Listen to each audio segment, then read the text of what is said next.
Hello, friends. 11 cheerful Z-Invaders were traveling in a BMP-1 inside Ukraine, but unfortunately for them, they encountered a Mosquito warrior from the 3rd Assault Brigade, Azov, which ended its special military operation earlier than planned. Damn, I looks like the Z-Van driver urgently needs a lagoon to put out his passions. Speaking of drones, the operators of the Kraken Special Forces Regiment are evaluating a new method to deal with Ivan's vultures. It's a gun that fires a net at the attacker, disabling its propellers and causing it to fall. As a last resort, it certainly looks like a promising option. Combat changes on a day-to-day basis. On the Pokrovsk front, a Leopard 2 tank crew from the 155th Mechanized Brigade was sent to Leopard, south of town, to neutralize an orc nest the invaders set up in an abandoned apartment building. To carry out the mission, they sped through the streets of the village at full speed to reduce their exposure to Ivan's drones and avoid raising the alarm in time, and also to avoid the attack vultures that the Horde might send against them. He reached his target and destroyed it with several shots from his 120mm main cannon.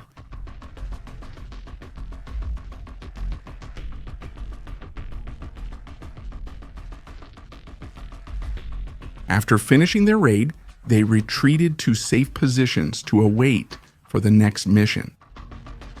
Ivan soon realized this building wouldn't work for setting up a nest. Thus, the line is kept and the city is defended, which is odd. According to Russophiles, the city has already fallen like 6 times.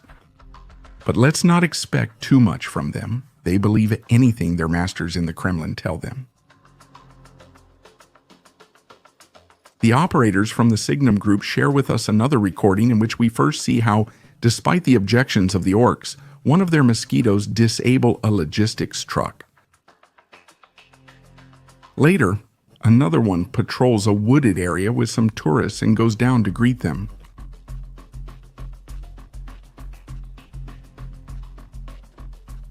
Finally, an orc, who is quite alert, realizes that a Mosquito is coming his way, so he abandons his orc van. Unfortunately, the Mosquito was more interested in him than in his vehicle.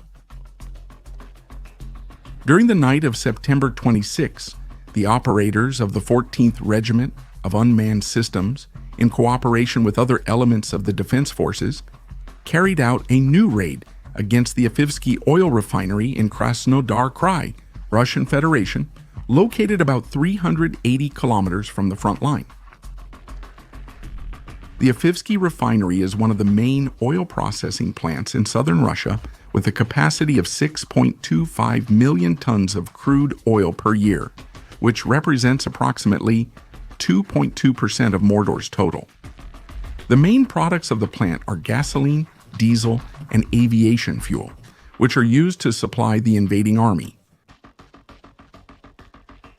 The raid targeted the main crude oil processing unit, A-224, upgraded in 2013 to process about 3 million tons per year. Therefore, if it is destroyed or damaged, crude oil processing will stop and fuel production will drop sharply.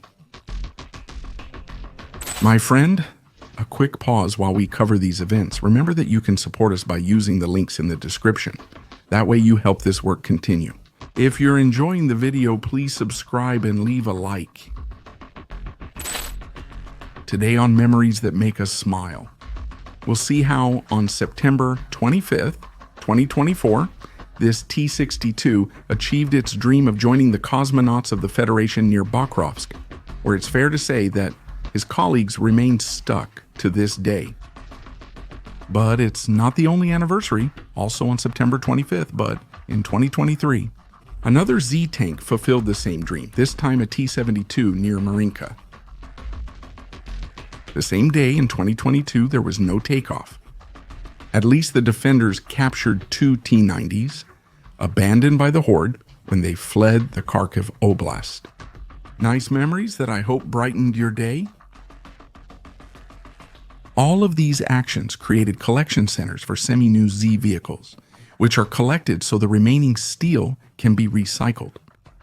A pair of orcs walk through this area in Donetsk, stunned by the horde's losses. We can see all kinds of armored vehicles, tanks, BTRs, BMPs, and trucks. We're just missing a few armadas for a full house, but everything is going as planned. Say Russophiles of the Caribbean. In this combat video, a Mosquito chases an orc cyclist speeding toward a group of colleagues who shoot to protect their friend. The Mosquito goes ahead, likely to find the best target in the group, and chooses to demilitarize the all-terrain transport vehicle. This is to leave the group immobilized in the middle of that field and without any kind of cover, ready to be visited by the rest of the swarm, which comes from behind. Unfortunately, we can't show you that video, but you can imagine the dynamics of that interaction.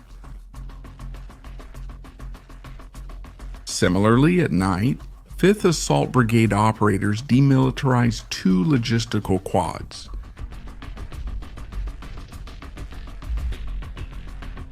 In the latter case, including driver and passenger.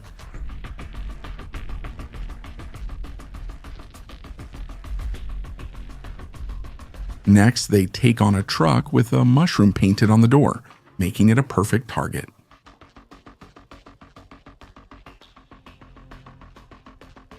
Here it seems that the orc pilot was quite alert, so he abandoned his motorcycle to save his skin. In a warehouse, another Mosquito discovers some poorly hidden mushroom bikes and quickly turns them into piles of iron and fire. I like that phrase. On the technological front, the German defense company Hellsing, specialized in artificial intelligence, has presented the concept of its unmanned stealth bomber, CA-1 Europa. The aircraft, whose design took only 14 weeks, is 11 meters long and has a maximum takeoff weight of 4 tons. Presumably, it will use a civilian engine to reach subsonic speeds of around 850 kilometers per hour. The company says the project will deliver high combat performance due to its Centaur artificial intelligence agent and open modular architecture based in widely available, simple, and inexpensive components.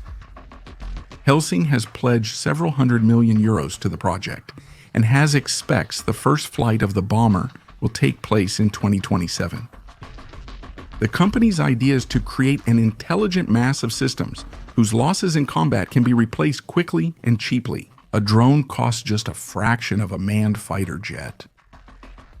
The Europa can carry a payload of about 500 kilos, stored in internal weapon bays. The system is built for reconnaissance, electronic warfare, and low-altitude ground attacks.